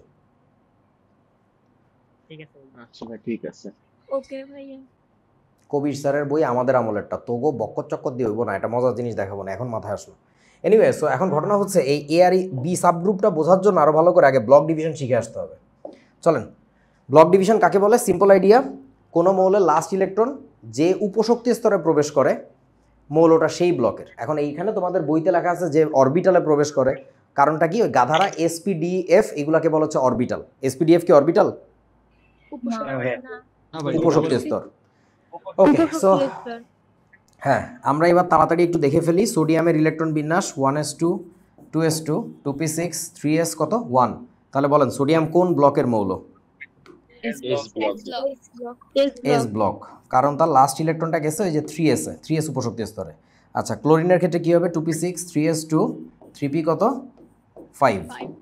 তোমরা যদি কেউ এমন থেকে থাকো এখনো কোনো আল্লাহর বান্দা যে ইলেকট্রন বিন্যাস পারো না দ্রুত বেগে, প্লিজ মহাবড় বিপদে পড়বে, এখনই শিখে ফেলো। গুণগত রসায়নে আমরা শিখছি, তাহলে সরি ওই 1টাকে মার্ক করলাম কেন? এটাকে এসে মার্ক করা উচিত। তাহলে এটাকে বলবো এস ব্লকের মৌল। আর এই ক্ষেত্রে কি পিতে ঢুকছে, পি উপশক্তি স্তরে, তাহলে এটা হচ্ছে পি ব্লকের মৌল। এখন বলেন আয়রন কোন ব্লকের মৌল? Iron D block. কেমনে বুঝছো? আয়রনকে লিখি ডিতে গেছে। ডিতে, মানে কি ডি কিসে? ডি উপশক্তি স্তরে গেছে। উপশক্তি স্তর। তাহলে 3p6 এর পরে কি লিখবো, 4s লিখবো নাকি 3d লিখবো বলেন আপনারা? 3D 3D কেন 4s না লিখতে বলছে স্যাররা? হ্যাঁ 3D লিখে রাখবো, কিন্তু আগে ঢুকাবো খালি রাখি। 4S আগে 3d লিখে রাখবো কিন্তু ইলেকট্রন দিব না। এবার লিখবো হচ্ছে 4s, লেখার পরে দেখো 18 পরে এখানে যায় 2টা আর এখানে আসবে হচ্ছে 6টা। তাহলে লাস্ট ইলেকট্রন কি s উপশক্তি স্তরে ঢুকলো নাকি d তে? ডি উপশক্তি স্তর। যেহেতু লাস্ট ইলেকট্রন ডি উপশক্তি স্তরে ঢুকছে, তাহলে এখান থেকে মার্ক করে আমরা লিখে দিব এটা হচ্ছে ডি ব্লকের মৌল। এই আর কি। এখন দেখো এইখানে যে মৌলগুলো বসছে এদের সবাইকে আমরা বলতেছি না এফ ব্লক। এখন মজার কথা হচ্ছে এই বাক্সটার মানে এই কি নাম, এই ঘোড়ার ডিমটার কি কয়ে জানি রে, আচ্ছা ওইলো কিছু একটা কয়, কোলবালিশটা, রাইট, বেটার। এই বাক্সটার এই যে প্রথম আর দ্বিতীয় যে বাক্সটা, এখানে কে কে আছে? ল্যান্থানাম আর অ্যাক্টিনিয়াম। আমার প্রশ্ন তোমাদের কাছে, এই ল্যান্থানাম আর অ্যাক্টিনিয়াম কি ডি ব্লকের মধ্যে পড়ে নাকি এফ ব্লকের মধ্যে পড়ে? D block. সেটার জন্য তাদের কি করা লাগবে? ইলেকট্রন বিন্যাস লিখে দেখা লাগবে না? সো এদের ইলেকট্রন বিন্যাস লিখলে জি দেখবা ভাইয়া। লাস্ট ইলেকট্রন দুইটা ঢোকে হচ্ছে ডি সাবশেলে, মানে ডি উপশক্তি স্তরে। দ্যাটস ওয়াই এই দুইটা মৌল কিন্তু আসলে ডি ব্লকের। আপনারা কি বুঝছেন আমার কথা? জি ভাই। আবার বল, বুঝি নাই। থোরিয়ামের কথা বলছিলাম। ও, এই থোরিয়াম নিয়েও সিমিলার গ্যাঞ্জাম আছে। থোরিয়ামের পজিশন মনে হয় এইরকম একটা জায়গায়, তাই না? থোরিয়ামটা হ্যাঁ, এটা তোমাদের গবেষণার জন্য দিলাম যে এইটারে কি বলা যায়, এটাকে কি ডি ব্লক বলবো নাকি এফ ব্লক বলবো, এগুলো নিয়ে একটু ভাববা। হ্যাঁ, কাজে লাগবে না তেমন একটা, বাট একটু ভাইবে রাখবা, জিনিসগুলো খুব মজার। সো ব্লক ডিভিশন আশা করি বোঝা গেছে। এক এক জায়গায় এক রকম দেওয়া, দেখবা যে এটা নিয়ে অনেক গ্যাঞ্জাম আছে। এখন শোনো, তো আমরা এই দুইটা গ্রুপের মৌলদের ইলেকট্রন বিন্যাস করলে দেখতে পাই এদের সবার লাস্ট ইলেকট্রন এস সাবশেলে ঢোকে। দ্যাটস ওয়াই এই দুইটা পার্টকে, এই দুইটা গ্রুপকে আমরা বলি এস ব্লক মৌল, মানে এস ব্লক বেসিক্যালি। আর এইটুকু হচ্ছে পি ব্লক। কেন এই উপরের বাক্সটাকে বাদ দিছে একটু বলেন তো, এটাকে কেন বাদ দিছে? ওটা তো হিলিয়াম। সো হিলিয়াম বেসিক্যালি কোন ব্লকের মধ্যে, বুঝছেন তো? এস ব্লকের মধ্যে। আর এই মাঝখানে যে সান্দুটা আছে, এই যে সান্দুটা, এই চান্দুকে কি রং দিলে দেখা যাবে বুঝতেছি না, আচ্ছা এই খয়েরি রং দিই। এই চান্দুটা হইতেছে ডি ব্লক মাঝখানেরটা, আর নিচেরটা তো বুঝতে পারতেছেন এফ ব্লক লেখাই আছে আর কি। সো পর্যায় সারণীতে দেখছো, মানে লিটারালি আমরা বানাইছিলাম হচ্ছে ফিজিক্যাল ক্যারেক্টারের উপরে বা কিছু কেমিক্যাল প্রপার্টির উপর ডিপেন্ড করে, কিন্তু পরে দেখলাম যে ইলেকট্রন বিন্যাসের সাথে সব কিছু মিলে যাচ্ছে। যে মৌলগুলোকে একসাথে বসাইছি সামহাও তাদের ইলেকট্রনিক কনফিগারেশনে একই রকম মিলে যাচ্ছে, এবং এটা কোনো কাকতালীয় ব্যাপার না। কাকতালীয় বুঝো তো, মানে জাস্ট বসাইছি আন্দাজে মিলে গেছে। আন্দাজে না, মানে আসলেই গণিতটা এরকম, ভিত্তিটা এরকম আর কি। সো এই জন্য মনে হয় 9 10 তোমরা বারবার পড়ছিলা যে পর্যায় সারণীর মূল ভিত্তি হচ্ছে কি বলেন তো? আজকে বাসায় যে বাসায় আসো এখন সবাই, এলাকার ছোট ভাই বোনদেরকে খুঁজে বের করবা, 9 বা 10 পড়ে, ওদের কাছে ডেকে আদর করে বলবা। ও তার আগে কি করবা? বিসমিল্লাহ। মাথায় এরকম একটা টুপি দিয়ে নিবা, তাহলে বুঝবে যে লোকটা আল্লাহওয়ালা, ভালো লোক। পরে বলবা যে আসলে আল্লাহর কসম পর্যায় সারণীর ভিত্তি হচ্ছে ইলেকট্রন বিন্যাস। এটাতে 1 2 জায়গায় মেলে না, সব জায়গায় হিসাবে মেলে, কোনো আজগুবি গল্প না। আচ্ছা, সো এরপরে চলেন যাই। এই কিছু মুখস্থ তথ্য আছে, এগুলো আমার বুলশিট লাগে। কোন গ্রুপে কোন পর্যায়ে কয়টা মৌল, এইটা ভাই আমার কেন বলতে হবে? বইয়েও আছে, তবে এই বইতে আবার এই ডেটাগুলো দেখবা যে এক এক বইতে এক এক রকম, এই আর এক তামাশা। তবে এইখানে আমাকে একটা কথা বলো তো, এই জায়গায় আমি গ্যাপ রাখছি কেন, এটার উত্তর কী হবে বলেন? এফ ব্লকের গ্রুপ সংখ্যা কয়টা? একটা গ্রুপ একটা ভাইয়া, একটা এই গ্রুপ একটা জি ভাইয়া। এইখানে কিন্তু আসলে গ্রুপ একটা, কিন্তু বইতে দেখো তো এখানে কি বলছে। এগুলো দেখে তুমি বুঝবা যে বই কি চিন্তা করে লেখে, কোত্থেকে কপি করে এনে কি উড়ে মানে জুড়ে দেয়। এই সবগুলো মৌল, এই যে ল্যান্থানাইড সিরিজের সবগুলো মৌলের লোকেশন কিন্তু এই একটা জায়গায়, এই অ্যাক্টিনাইড সিরিজের সবগুলো মৌলের লোকেশন কিন্তু এই একটা জায়গায়। সো পুরো জিনিসটা কিন্তু একই গ্রুপের। আপনারা বোঝান নাই আমার কথা? জি ভাইয়া। ব্যাপারটা বহুতই মজাদার। যাই হোক, এই সংখ্যা টংখ্যা তোরা দেখিস বাবা, আমি জানি না। 36টা হওয়ার কথা না? পি ব্লকের কি মৌল? জি কেন 36টা কেন বললা? ওই যে তুমি মনে হয় হিলিয়াম শুদ্ধা গুনছো। না, আচ্ছা, helium 1 2 3 4 5 6, 6টা হচ্ছে আমার কি গ্রুপ, বুঝতে পারছিস তো? তারপরে কি 1 2 3 4 5 6, 6 ছক 36, কিন্তু এখানে 35টা কেন জানি লিখছে। আচ্ছা এখানে টাইপিং মিস্টেকও হইতে পারে, আমি বলতে পারতেছি না বাবা। এই সংখ্যা নিয়ে আমাকে প্লিজ পেছাবি না, আমি জানি না এগুলো বই থেকে নেওয়া বুলশিট। কোন বই থেকে নিছে আমি তাও জানি না, ওই বলছি দিয়ে দিছি কোন এক বই থেকে। 27টা আমি দেখেছি। এই যে দেখ মারামারি শুরু হয়ে গেছে, আমি জানি না বাবা, আমাকে ক্ষমা কর, এই আমি কিচ্ছু করতে পারবো না, এইটা দায়িত্ব আমার না, আমি লিখে দিই, এটা বইয়ের বুলশিট। সো ঠিক আছে কি নাকি ভুল আছে তোমরা দেখে নিবে আর কি, বইয়ের বুলশিট নে পড়ো। ঠিক আছে চলো, এস এবং পি ব্লকের মৌলসমূহকে একত্রে কি বলে দেখেন তো? প্রতিনিধিত্বকারী মৌল। প্রতিনিধিত্বকারী মানে কি?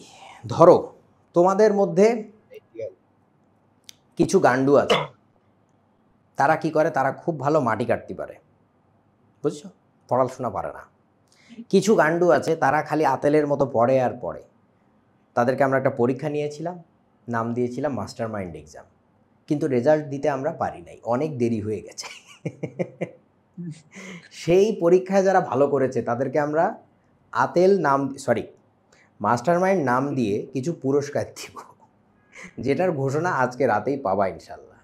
তো ঘটনা হচ্ছে যে আমি আসলে কোন টাইপের, আমি তো মাটিও কাটতে পারি, আমি আবার আতলামিও করতে পারি। তো তার মানে দ্যাটস এ কম্বিনেশন। এখন ধরো তোমাদের মধ্যে আমরা জিহান মাহিরজিকে বিয়ে দিয়ে দিব। সো এই বিয়ে দেওয়ার জন্য বিয়ের দাওয়াত পাইলাম, আমাকে যাইতে বলছে, আমি তো যেতে পারতেছি না, কিন্তু আমার রিপ্রেজেন্টেটিভ পাঠাইতে হবে। তাহলে কি সবচেয়ে আতেল যারা তাদেরকে পাঠাবো, নাকি সবচেয়ে মাটি কাটা যারা তাদেরকে পাঠাবো? বলো। দুইটারেই পাঠাবো কি রে ভাই?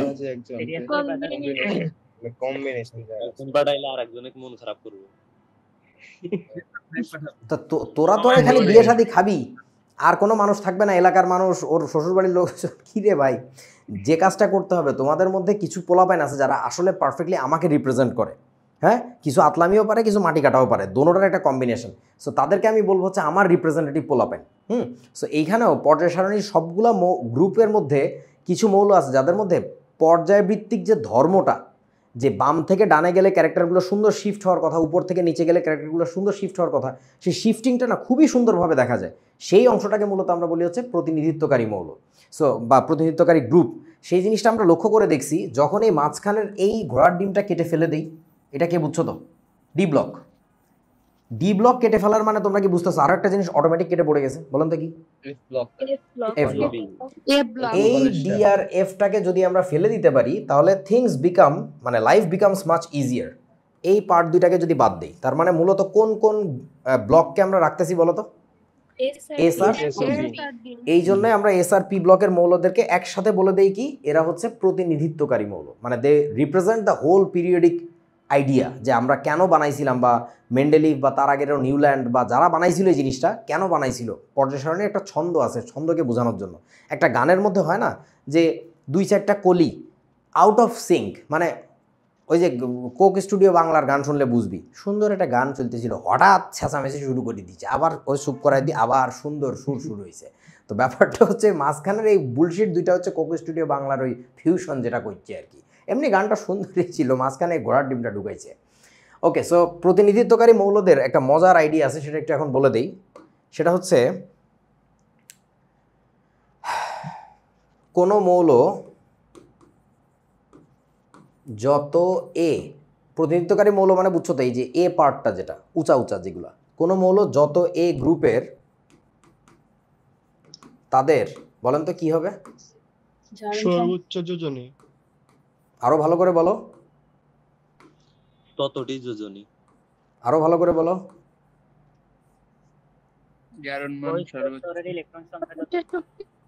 তাদের সর্বশেষ স্তরে ততটি ইলেকট্রন থাকে। এটা মজার। যেমন ধরো তোমাকে যদি বলি অ্যালুমিনিয়াম কত এ গ্রুপের মৌল, তোমরা নিজেরা একটু ভেবে বের করো কত এ গ্রুপের মৌল। তোমাদের সময় যেটাকে বলতা 13, ওইখান থেকে জাস্ট 10 বাদ দিলে পাওয়া যাবে, বুঝেছো? তাহলে বলো তো অ্যালুমিনিয়ামের লাস্ট শেলে কয়টা ইলেকট্রন?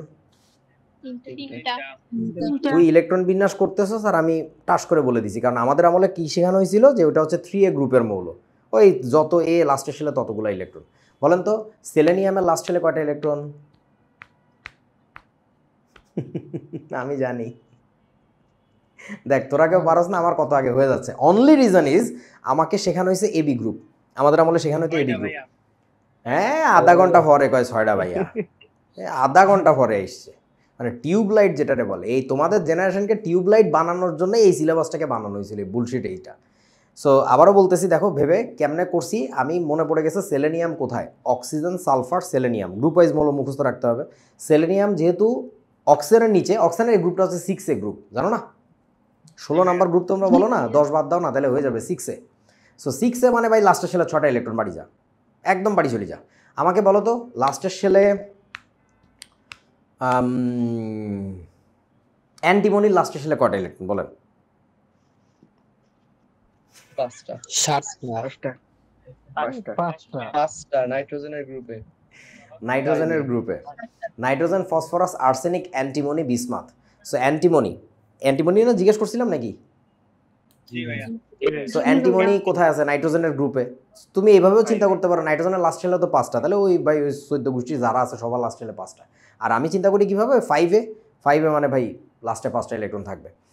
আচ্ছা এখন তাহলে চলো, এই কাহিনী কিন্তু এ গ্রুপের ক্ষেত্রে মেলে, এ সাব গ্রুপের ক্ষেত্রে, বি সাব গ্রুপের ক্ষেত্রে মিলবে না আর কি, মাথায় রাখেন। এগুলা জানি আমি কেন বলতেছিলাম, কি একটা কথা বলতে গেছিলাম ভুলে গেছি, একদম মনে নাই। আচ্ছা, সো লাস্ট শেলের ইলেকট্রন সংখ্যা যেহেতু আমরা জানি এ বি গ্রুপ থেকে, তার মানে মনে হয় এখানে আমরা আরও একটা আইডিয়াও বের করে ফেলতে পারবো, ওদের কমন যোজনীগুলোও বের করা যাবে। যোজনাই দেখো ভাই, এদের লাস্ট শেলে একটা ইলেকট্রন থাকার কারণে কি করবে বলেন তো, যোজনী কত হবে? 1। একটা ইলেকট্রন ছেড়ে দিবে, এটাও বোঝা যাচ্ছে। এটা 2A, তার মানে এরা কয়টা ইলেকট্রন ছাড়বে বলেন তো? 2টা। এই করতে করতে এখানে কয়টা ইলেকট্রন ছাড়বে? 3টা ছাড়বে। 3টা 4টা ছাড়বে না 4টা শেয়ার নিতেও পারে। কি বললি নিতেও তো পারে। আরে বোঝা না এরা, আমার টার্গেট কি? 8টা বানানো না? তাহলে আমার কাছে আছে 4টা, আমি হয় 4টা ফালাই দিতে পারি, নাহলে 4টা নিতে পারি। And that's the reason why এই যে 4A যে গ্রুপটা, এটাকে আমরা না +4 জারণ সংখ্যাও পাই, -4 জারণ সংখ্যাও পাই। কি একটা অদ্ভুত ব্যাপার। এবং এইটা প্লাস মাইনাস ইকুয়াল অ্যামাউন্টে হইতে পারে বলেই খোদা তাআলা মনে হয় এই গ্রুপটাকে চুজ করছে তোমাকে আমাকে বানানোর জন্য। তোমরা মনে হয় বোঝো নাই, ইনফেমাস কার্বন, যেটা ছাড়া তোমার আমার জীবন সম্ভব না, এত সুন্দর একটা জায়গায় বসে আছে। সো এর পরের গ্রুপটা যদি দেখো 5A, এদের লাস্টের শেলে কয়টা ইলেকট্রন আছে? 5টা। তার মানে সে কি 5টা ছেড়ে দিয়ে বন্ধন গঠন করবে? না 3টা গ্রহণ করব 3টা বেটার গ্রহণ করি। তাহলে আমরা এখান থেকে যোজনীয় টের পাচ্ছি, তার মানে তো যোজনী কিন্তু 3 আর 5 হবে। বুঝতে পারছেন কি আপনারা? 5টা যখন শেয়ার করবে তখন যোজনী 5 হয়ে যাবে, আবার যখন 3টা গ্রহণ করবে তখন যোজনী 3 হয়ে যাবে। 3 হবে। বুঝা না?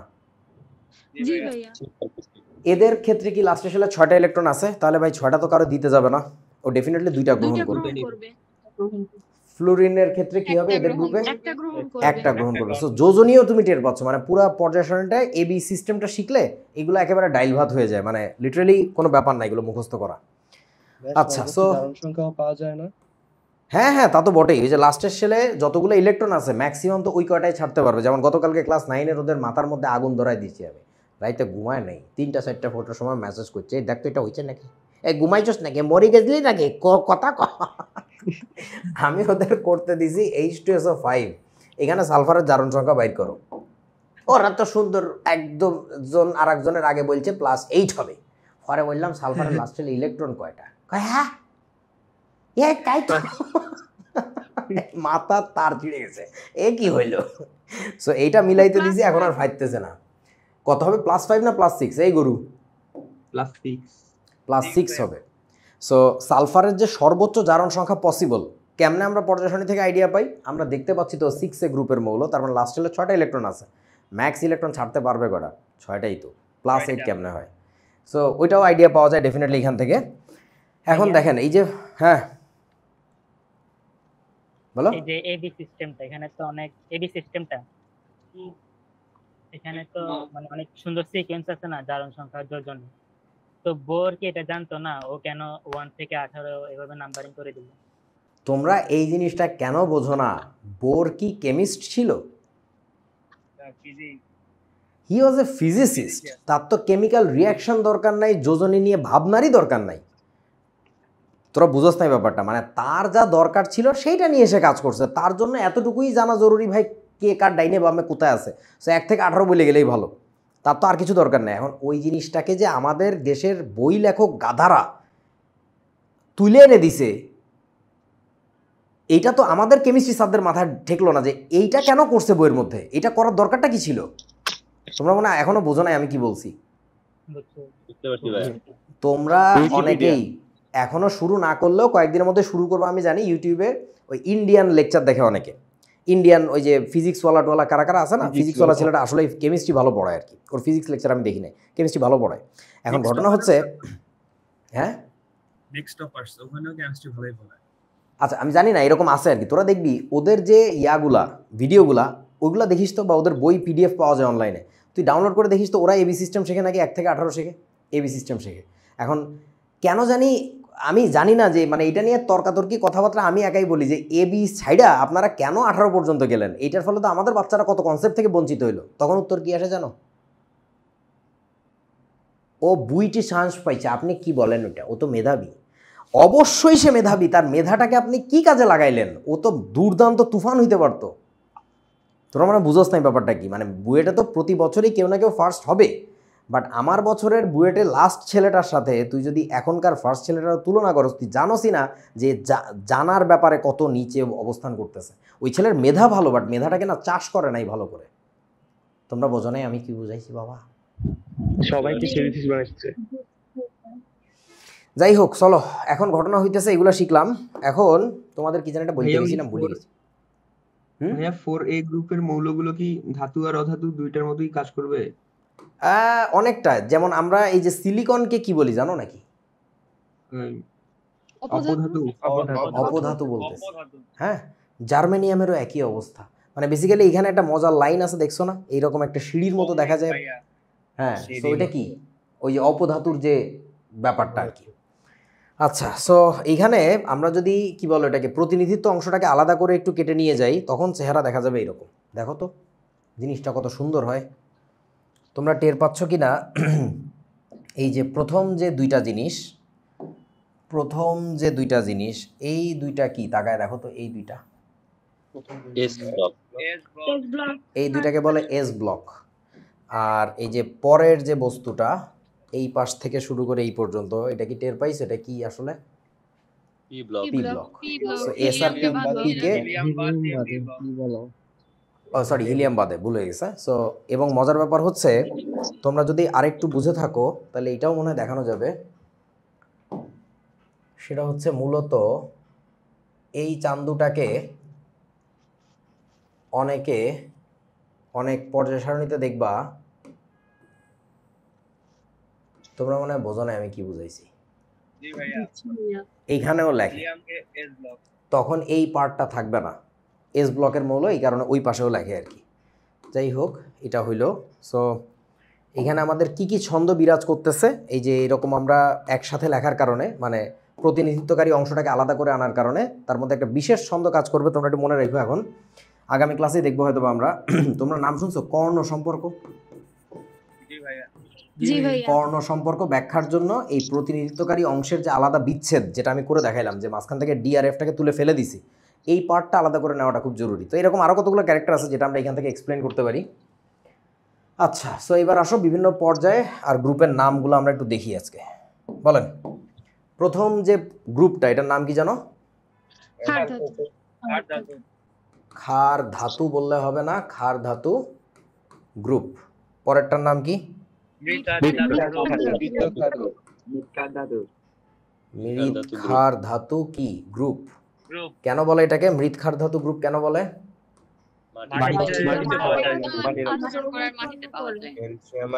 এই ধাতুগুলাকে আমরা মাটিতে পাই নাকি?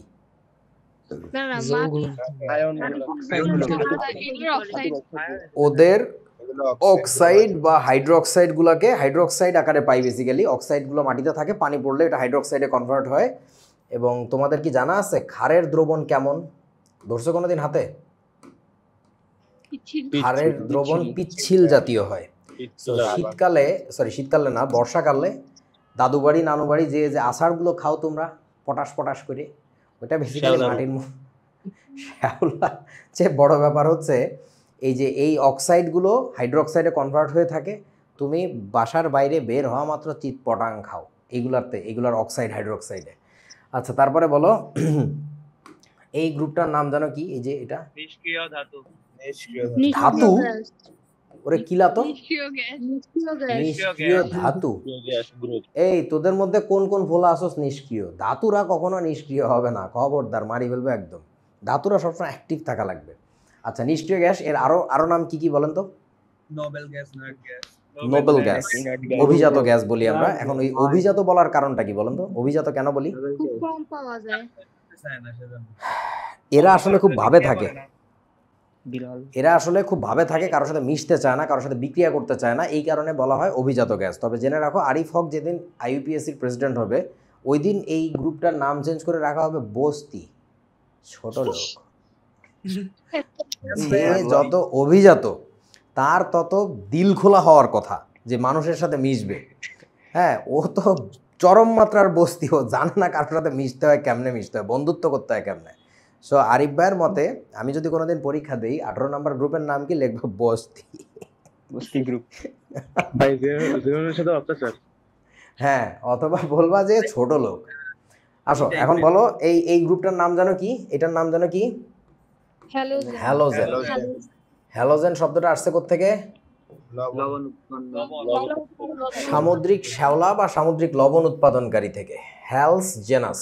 এগুলো তোমাদের বইতে আছে, আমি জাস্ট একটু মুখে বলতেছি। তারপরে বলেন এই গ্রুপটার নাম কি? অক্সিজেন সালফার, এটাকে বলে চালকোজেন। ক্যালকোজেন। চালকোজেন কেন বলে? আকরিক উৎপন্ন করে। আকরিক না বেটা, উচ্চারণটা আকরিক। মানে দুনিয়ার যত আকরিক আছে, যে কয়টার নাম যে জানো, দেখি কে কয়টা আকরিকের নাম পারো বলো দেখি। আকরিক, আয়রনের আকরিক তিনটা ছিল না? Hematite, magnetite, limonite. এই তিনটাই কিন্তু দেখবা আয়রনের অক্সাইড। তো তাহলে আয়রনের অক্সাইড ওইদিকে তিনটা গেল। তারপরে তোমরা নাম শুনছো পিবিএস। পিবিএস এটার নাম কি বলেন তো? গ্যালেনা। এটা দেখেন একটা সালফাইড। তারপরে জিঙ্কের আকরিক নাম কি? Zinc blend calamine. Zinc blend যদি বলো তাহলে ZnS। হ্যাঁ, ZnS, এটাকে আমরা কি বলি? Zinc blend. জিঙ্ক ব্লেন্ড এইটাও দেখো তো একটা কি সালফাইড। আবার ক্যালামাইনের সংকেত কি ছিল? ZnCO3 না? Zinc carbonate. অক্সিজেন ছাড়া এটা বানানো যাবে না। আচ্ছা তারপরে আরো কি কি আছে বলো না, কে কটা মনে আছে? বক্সাইট। আচ্ছা বক্সাইটের সংকেত কি ছিল? Al2O3.2H2O মনে হয়। হ্যাঁ, 3 অণু 2 অণু কিছু একটা হবে, আমার মনে নাই। এইখানেও দেখো তোমার অক্সিজেন ছাড়া কাজ হচ্ছে না। মানে যত আকরিক আছে দুনিয়ায় তার 99.99%-এর মধ্যেই হয় অক্সিজেন নাইলে সালফার কিছু একটা থাকে, সেলেনিয়াম দিয়ে অনেকে থাকে। আচ্ছা তারপরে একটা মনে পড়লো, এই যৌগটার নাম কি জানেন? CuFeS2। এটাকে কি বলে? Copper pyrite. তোমাদের বইতে মনে হয় এটাকে 9-10-এর বইতে কপার পিরেটস না কি জানি বলছে, বলো তো? কপার পাইরাইটস এটা উচ্চারণ। সো ওইখানে দেখেন তো কি আছে? সালফার আছে না? সো মোট কথা সালফার অক্সিজেন ছাড়া তুমি দেখবা যে আকরিক হয় না। আকরিকের মধ্যে চিপায় চাপায় যেমনি হোক সালফার নিলে অক্সিজেন থাকবে। ইভেন তোমরা আরও একটা ইনফরমেশন জেনে রাখো, এই যে জ্বালানি তেল আছে না, অকটেন বা পেট্রোল বা ডিজেল, এগুলো একটা বিশ্রী দুর্গন্ধ আছে, বইতে লেখা থাকে, আমি তো দেখি সুগন্ধ। যাই হোক, এই গন্ধটার কারণটা কি জানো? বলো তো এই গন্ধটার কারণ কি? সালফার। সো ভূত্বকে প্রচুর পরিমাণে সালফার আছে। ইনফ্যাক্ট আমার যতদূর মনে পড়ে সম্ভবত সিলিকনের পরেই সবচেয়ে বেশি নাকি জানে সেকেন্ড না থার্ড পজিশনে সালফার আছে, যে তোদের 9-10-এর বইতেও ছিল মনে হয়। সো কেন এদেরকে চালকোজেন বলে বুঝছেন? এই গ্রুপের মৌলগুলো ছাড়া আমরা আকরিক পাই না, আকরিক হইতে গেলে ওই গ্রুপের মৌল লাগে। তারপরে বলেন এই গ্রুপটার নাম কি? নিকটোজেন। আচ্ছা নিকটোজেনের বানানটা লিখি, এটা হচ্ছে নিকটোজেন। এখন এখানে একটা মজা আছে, পরীক্ষার হলে ধরো তুমি এটা দেখলা, তুমি চিনবা না। কেন চিনবা না জানো? বানানটা হচ্ছে এটা, ইংরেজি বানানটা পি সাইলেন্ট। এটা দেখা তুমি পরীক্ষার হলে ধরো অ্যাডমিশন টেস্টের সময় বুয়েট ভর্তি পরীক্ষা আসলো, বলো তো এই গ্রুপটার নাম কি? এখন যদি এমসিকিউ নাই, তোমাদের বছর চলেও আসতে পারে, তুমি এটা দেখাই তো পিনিকে উঠে গেল, আরে পিনিকটোজেন। পিনিকে ওঠার কিছু নাই, এখানে পিটা সাইলেন্ট, সো প্রনাউন্সিয়েশনটা হচ্ছে নিকটোজেন। এরপরে বলেন আমাকে এই কার্বন গ্রুপের নাম কি জানো? কার্বন পরিবার। কার্বন পরিবার? এ কোন পরিবার পরিকল্পনা অধিদপ্তর কথা বলতেছে? তোমাকেও কি বালতি দিয়ে মাথায় বাড়ি দেওয়া লাগবে? কোথায় পাইছস? বইতে মনে ছিল। ওরে আল্লাহ, এই ফোলাগুলা কেমন জানি কোন বইতে পাইছস আল্লাহ জানে। আচ্ছা, এদের নাম একটা আছে অপ্রচলিত, বাট নামটা জেনে রাখো, এদেরকে বলা হচ্ছে ক্রিস্টালোজেন। ক্রিস্টালোজেন। হ্যাঁ, মানে এরা প্রচুর ক্রিস্টাল গঠন করে। ক্রিস্টাল গঠন করে, মানে বাংলায় কি বলে? কেলাস। কেলাস, স্ফটিক, রাইট? ওই কি তাই? হ্যাঁ হ্যাঁ, ফিটকিরি। ফিটকিরি? ফিটকিরি তো পটাশ অ্যালাম। ফিটকিরি সংকেত পারো তোমরা? বলো। পটাশিয়াম সালফেট ফিটকিরি। আচ্ছা, এটার নামটা হচ্ছে পটাশিয়াম অ্যালুমিনিয়াম সালফেট। সো সংকেতটা কিভাবে লেখে? K2SO4 পটাশিয়াম সালফেট আর কি, Al2SO4 হোল 3 ডট 24। সো এইটারে কেন তোরা বলতেছো যে ওইখানে থাকবে না? এটা তো ওইখানকার জিনিস না, বাট হ্যাঁ এটা কেলাস, এটা একটা কেলাস, ঠিক আছে। এটা আর্দ্র কেলাস বলে, আবার এই যে এটাকে কি বলে? আর্দ্র কেলাস বলে, বুঝো না? এই যে কেলাস পানি আছে, আবার এটাকে আরেকটা নাম আছে, মনে আছে? আপনাদের ফাউন্ডেশনে পড়াইছিলাম এই টাইপের লবণগুলোকে কি বলে? কার মনে আছে দেখি? কারোর মনে নেই। দ্বিলবণ, দ্বিলবণ, ডাবল সল্ট, ইংরেজিতে বলে ডাবল সল্ট। আমি এদের নাম দিয়েছিলাম হচ্ছে বাই সল্ট। আচ্ছা, এই অধ্যায়টার সাথে তোমাদের ওই ফাউন্ডেশনের পড়াশোনার সবচেয়ে বেশি মিল। যদি কেউ সময় পাও, সুযোগ পাও, ইচ্ছা করে, তাহলে ফাউন্ডেশনের ক্লাসের স্লাইডগুলো জাস্ট একটু উল্টায় যাবে, ভিডিও আবার না দেখলেও সমস্যা নেই। যদি কেউ আরও সময় পাও, যদি ইচ্ছা করে, যদি সুযোগ পাও, তাহলে ভিডিওগুলো দেখে নিতে পারো, দেখবা যে এটার সাথে ওটার কম্বিনেশন কত সুন্দর আর কি। ওকে, চলেন এরপরে আপনাদের বাড়ির কাজ। এটা এই ভিডিওটা যারা দেখেছেন ভালো, আবার দেখবেন, যারা দেখেন নাই দেখে ফেলেন, যদি না ক্লাসে বারবার হোঁচট খাইতে চান। এটা হচ্ছে বাড়ির কাজ, ঠিক আছে? হোমওয়ার্ক, এই ভিডিওটা দেখা। এইখানে অ্যাসিড নিয়ে যে আলোচনাগুলো করছি এইগুলো তোমাদের কাজে লাগবে, কারণ অ্যাসিড থেকে আমাদের অ্যানায়ন লাগবে, অ্যানায়ন থেকে লবণ আসবে, ওইগুলো নিয়ে প্রচুর আলোচনা আছে। এই অধ্যায়ের মধ্যে প্রচুর যৌগ নিয়ে কথা আছে। সো তুমি যদি যৌগের নামকরণ না পারো তাহলে বিপদ। আর যৌগের নামকরণ পারতে গেলে আপনাদের মনে আছে নিশ্চয়ই অ্যাসিডের ক্লাসিফিকেশন লাগে, এইটা দেখলেও হবে, অথবা তোমাদের টেলিগ্রাম চ্যানেলে যে ফাউন্ডেশনের অ্যাসিড নিয়ে কথাবার্তা আছে ওই দুইটা ভিডিও দেখলেও হবে। সো বেটার এইটা ছোট ভিডিও, বড় হয়ে গেছে এখন, এটা দেখলেই ভালো আর কি, ঠিক আছে? সো আমাদের আজকের পড়াশোনা মোটামুটি এই পর্যন্তই মনে হয়, আর কিছু তেমন পড়াশোনার নাই। আজকে প্রথম ক্লাস, তাই ছোটো করেই নিলাম। হ্যাঁ, এগুলো হয়ে গেছে। ও, গ্রুপের নাম তো বলছি, পর্যায়ের নাম বলি নাই আর কি। এখানে আরও একটা গ্রুপ বাদ পড়ে গেছে, বলো তো কোন গ্রুপের নামটা জরুরি? এখানে আর একটা গ্রুপের নাম জরুরি। এটা হচ্ছে মুদ্রা ধাতু গ্রুপ। মুদ্রা ধাতু গ্রুপ, এটার নামটাই ইংরেজিতে ভুল বলে। ইংরেজিতে বলা হচ্ছে কয়েনেজ মেটাল, অ্যাকচুয়ালি উচ্চারণটা হচ্ছে কয়েন, মানে উচ্চারণ বলতে নামটা হওয়া উচিত কয়েন মেটালস, কয়েনেজ না আর কি। তোমরা যারা একটু ইংরেজি গ্রামার ভালো পারো তাদের বোঝার কথা। আচ্ছা, এবার বলেন আমরা একটু পর্যায়ের নামে যাই। বলেন বস, এই পর্যায়টার নাম কি? একেবারে প্রথম যে পর্যায়টা জানো?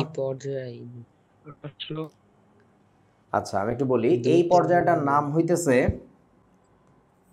অতি ক্ষুদ্র, অতি ক্ষুদ্র পর্যায়। এখানে মৌলের সংখ্যা মাত্র 2 পিস। তারপরের যে পর্যায়টা সেটার নাম কি হবে বলুন তো তাহলে? ক্ষুদ্র পর্যায়। এখন ক্ষুদ্র পর্যায়ে ও একা হবে না, কারণ ওর মধ্যে যে কটা মৌল তার নিচের পর্যায়টাও কিন্তু একই সংখ্যক। তোমরা বোঝো নাই আমার কথা? বুঝেছো? অর্থাৎ দ্বিতীয় আর তৃতীয় পর্যায় দুইটার নামই হচ্ছে ক্ষুদ্র পর্যায়। তাহলে বলেন তো চতুর্থ আর পঞ্চম পর্যায়ের নাম কি দিব? দীর্ঘ। এইটাকে বলে বেসিক্যালি দীর্ঘ পর্যায়। এই দুইটাকে বলে হচ্ছে দীর্ঘ পর্যায়, দীর্ঘ পর্যায়। তাহলে বলো এবার তার নিচের যে দুইটা পর্যায় তাদেরকে কি বলবো? এই দুইটাকে বলে হচ্ছে অতি দীর্ঘ পর্যায়। কেন বুঝছো তো? অনেক লম্বা। এখন বলো তো এই নিচের দুইটাকে কেন অতি দীর্ঘ বলতেছে? কারণটা কি আসলে? ওই যে সিরিজ আছে বোঝাচ্ছেন আপনারা? জি ভাই। এই দুইটা জায়গার দুইটা কারণে গ্রুপ গ্যাঞ্জাম। তো সামনের দিকে চলে আসে না ভাইয়া? বুঝি নাই, আবার বলো। মানে এই যে ল্যান্থেনাইট আর অ্যাক্টিনাইট গ্রুপ দুটা, এই দুটা তো মানে সামনের দিকে চলে আসে, মানে ত্রিমাত্রিক টাইপের। রাইট, ওই ত্রিমাত্রিক তুই দেখছস কোথায়? আপনার একটা ক্লাসে দেখছিলাম। এই আমি কেন দেখাই এগুলো, আর কেউ কেন দেখায় না? এটা তো খারাপ একটা ব্যাপার। যাই হোক, হ্যাঁ আসলেই তাই। মানে এটা আসলে 3 ডিমেনশনালি সামনের দিকে চলে আসে। So, এই সবগুলো মৌলের লোকেশন কিন্তু আসলে এই জায়গায়। আমি দেখাবো না, আমার ওই যে কবি স্যারের বই, ওরা যদি ভুলে যায় মনে করে তাহলে কিলাবি তোরাই, আমার কিছু বলা লাগবে না। কবি স্যারের বই থেকে দেখাবো না, আমাদের সময় সুন্দর একটা ছবি দেওয়া ছিল, ওই ছবিটা আমি পাইও না ইন্টারনেটে কোথাও আর কি। ওকে, সো এই দুইটাকে বলি অতি দীর্ঘ পর্যায়। এবং তোমাদেরকে একটু গল্প বলে শেষ করে দিই, মানে সামান্য একটা ছোট গল্প। সেটা হচ্ছে আমাদের আমলে যখন আমরা এগুলো মুখস্থ করতাম, আমরা বলতাম এইটা হচ্ছে অতি ক্ষুদ্র পর্যায়, এই দুটাকে বলতাম ক্ষুদ্র, এই দুটাকে বলতাম দীর্ঘ পর্যায়। এইটাকে বলতাম 6 নাম্বার পর্যায়ে, যেটা এইটাকে বলতাম হচ্ছে অতি দীর্ঘ পর্যায়। আর 7 নাম্বারকে কি বলতাম জানো না? আমাদের বইতে বলা হতো ওইটাকে 7 নাম্বার, যে লাস্টের পর্যায়টা। হ্যাঁ, বুঝি নাই। তেজস্ক্রিয় পর্যায় কি ছিল আপনাদের সময়? অনাবিষ্কৃত মৌল। 1 2 3 4 5 6 7। ও তুই ভাবতেছিস আমাকে সময় 7 নাম্বার পর্যায়টাই ছিল না? না, আল্লাহর কসম ছিল। আমি অত আগের আমলের মানুষ না। কি বিপদ, তোরা মানে কি ভাবছিস? এইটা সত্য, এইটা সত্য। আমি ডাইনোসরের ফিটে ছড়ে ক্লাসে যাইতাম, সেটা ঠিক আছে, কিন্তু তার মানে তো 7 নাম্বার পর্যায় ছিল না। তুই কি রে ভাই, কার নাতি তুই বলতো? এইরকম বাজে কথা বলিস কেন আমার নামে? শোন, আমাদের সময় 7 নাম্বার পর্যায়টার নাম ছিল হচ্ছে, বলবো, অসম্পূর্ণ পর্যায়। অসম্পূর্ণ পর্যায়ে, অসম্পূর্ণ পর্যায়। কেন বলতো অসম্পূর্ণ পর্যায়ে জানেন? সবগুলো মৌলের নাম জানেন? মোটামুটি এইখান থেকে মনে হয় রনজেনিয়ামের পর থেকে নাকি নিওনিয়াম থেকে এই মৌলগুলো তখন আবিষ্কার হয় নাই। এটা আগামী ক্লাসে দেখাবো না যে আমাদের সময়কার বইতে পর্যায়টা কেমনে থাকতো। সো এই জন্য আমরা বলতাম সপ্তম পর্যায়টা হচ্ছে অসম্পূর্ণ পর্যায়। কিন্তু রাফলি অ্যারাউন্ড 2010-11 বা 12 আই গেস, তখন হচ্ছে সব জায়গায় মোটামুটি আবিষ্কৃত হয়ে গেছে, মানে সংশ্লেষিত করছে বেসিক্যালি মৌলগুলোকে। তারপরে এই মৌলগুলোর নাম টাম দেওয়া হয়েছে, এখন এটাকে আমরা সম্পূর্ণতার পর্যায়ে নিয়ে গেছি। এই জন্য ওই নামটা বাদ দিয়ে এই দুইটাকে একসাথে বলা হয়েছে অতি দীর্ঘ পর্যায়। সো আমি একটা যুগান্তরের মানুষ মনে হয়, মানে এইগুলো পরিবর্তন হইতে দেখছি, যে আগে এটা ছিল না এক সময়, এখন এটা পুরো নতুন জিনিস আসছে আর কি। ওকে, সো আমাদের পড়াশোনা আজকে এ পর্যন্তই। সবাইকে আল্লাহ হাফেজ, ফেজ 2-তে স্বাগতম। হ্যাঁ বলো বাবা। নতুন গ্রুপ অ্যাড দিবেন না? দিব বাবা, একটু সময় দে। আমাদের ওই যে বিকাশের যে নাম্বারটা, ওইটাতে একটা গ্যাঞ্জাম হয়েছে, দেখছস না? গ্যাঞ্জাম না, আসলে আমরা আগে তোরা কিভাবে টাকা পাঠাইতি, সেন্ড মানি না, এখন ওটাকে পেমেন্টের সিস্টেমে কনভার্ট করতেছি। ওটা করার জন্য আবার বিকাশের একটা বুলশিট সিস্টেম আছে। আগে তো এটা পার্সোনাল নাম্বার ছিল, এখন তো এটা প্রতিষ্ঠানের নামে যাচ্ছে।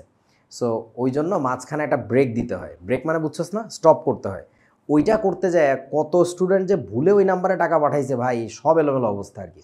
সো এই জন্য আমাদেরকে একটু 1-2 দিন সময় দেয়, যে আজকে ক্লাস 12-এর পরে ক্লাস কবে, রবিবার না, এর মধ্যে ইনশাল্লাহ দেখবি সবাইকে অ্যাড করায় দেওয়া হবে। আর যদি তারপরেও কাউকে না করানো হয়, তোমাদেরই বন্ধুরা যারা আছে একটু অবশ্যই মনে করে বললো যে তুই কী করছ, এটা পয়সাতে নিলি, সুযোগ তো দিলি না। হ্যাঁ ভাইয়া, আমি তো এখনো পেমেন্ট করি নাই, তাহলে কি এখন করব না? এই তুই পয়সা দিস নাই, তাহলে এখন কেমনে ঢুকছস? একে ধরত ও আগের ফেজে। আচ্ছা আচ্ছা, না তাহলে ঠিক আছে। হ্যাঁ, তোমাদের যারা ফেজ 1-এ ছিলে বা SSC 25 এন্ড গেমে ছিলে, তাদের জন্য তো আলাদা একটা ডিফারেন্ট পেমেন্ট দেওয়ার কথা বলা হয়েছে। ওটা আমরা এখন না বলি, ওটা সবাই জানো, না জানলে গ্রুপে আলোচনা করো। সো ওই অ্যামাউন্ট পাঠায়ো। আর যারা নতুন আছো তারা তো এখন পুরাতন হয়ে গেলে এই যে জয়েন করার মাধ্যমে আর কি। সো স্বাগতম সবাইকে, দেখা হবে ইনশাল্লাহ সবার সাথে। কবে জানি কবে, এখানে। হ্যাঁ বলো। আমরা যে নাম ভুলে গেলাম, ফেরোফ্লুইড, হ্যাঁ যেটার কথা মনে ছিল না, ওইটা কি যে ফেরোম্যাগনেটিকের সঙ্গে সম্পৃক্ত? নট নেসেসারিলি, নামটা দেওয়া হয়েছে, বাট ওইটার সাথে ওরকম কোনো সম্পর্ক ওভাবে বলা যায় না আর কি। ফেরোফ্লুইড মানে ওই যে কাটার মতো উষা উষা হয়ে ফ্লুইড, মানে দেখলাম ওই ফেরোম্যাগনেটিকের বিষয়টা আছে, তো সেজন্য জিজ্ঞেস করলাম যে এটা not like that, but yes there's a little bit of connection. So তোমাদের সাথে আগামী দিন দেখা হবে। পর্যায়টা অবশ্যই শিখে ফেলো, আর যদি ইলেকট্রন বিন্যাসে কারো সমস্যা থাকে প্লিজ একটু তাড়াতাড়ি করে ফেলো। সুন্দর জায়গায় গেছিলেন। ও, অনেক সুন্দর একটা জায়গায় গেছিলাম, অনেক বড় বড় ওয়ার্কশপ। অনেক সুন্দর সুন্দর মেশিন, এবং তোমরা জানো আমি মেকানিক্যাল ইঞ্জিনিয়ারিং পছন্দ করি, মেশিনপাতি পছন্দ করি, মাথা নষ্ট সব জিনিসপত্র দেখতেছিলাম যে এই কাজটা এত সহজে এইভাবে করে ফেলা যায়, মানে their engineering set up is very beautiful. আমি ওখানে কিছু ভিডিও ছবি তুলতে চাইছিলাম, বাট পরে আমি নিজেই ইচ্ছা করে করি নাই। তার কারণটা হচ্ছে ওগুলো না ওই মানুষগুলো নিজেদের ব্রেন চাইল্ড, মানে লাইক বুঝো নাই, নিজেরা অনেক বছর ধরে পরিশ্রম করে বানাইছে, আইডিয়াগুলো বাইর করছে। এখন ওইখানে যদি আমি ছবি ভিডিও তুলি, ওনারা হয়তো আমাকে সম্মান দেখায় কিছু বলতো না, এটা উচিত না। মানে ভয় কাজ করে না যে আমাদের আইডিয়া চুরি হয়ে যাবে? তোরা বুঝোস না আমার কথা।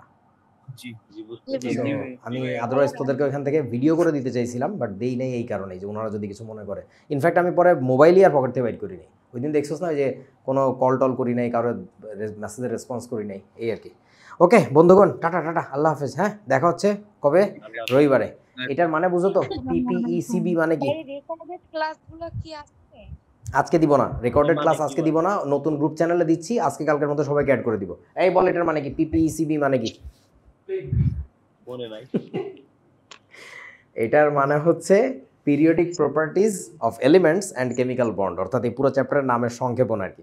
এত বড় নাম এখানে ধরে নাই কারণে লিখি নাই, পিরিয়ডিক প্রপার্টিজ অফ এলিমেন্টস। ওকে ঠিক আছে, টাটা, আল্লাহ হাফেজ। দেখা হবে কত? 9 তারিখে। ভাগো। 9 তারিখ। স্যালুট ভাই। ইনশাআল্লাহ। আসসালামু আলাইকুম। ওয়ালাইকুম আসসালাম। আসসালামু আলাইকুম ভাইয়া। ওয়ালাইকুম আসসালাম।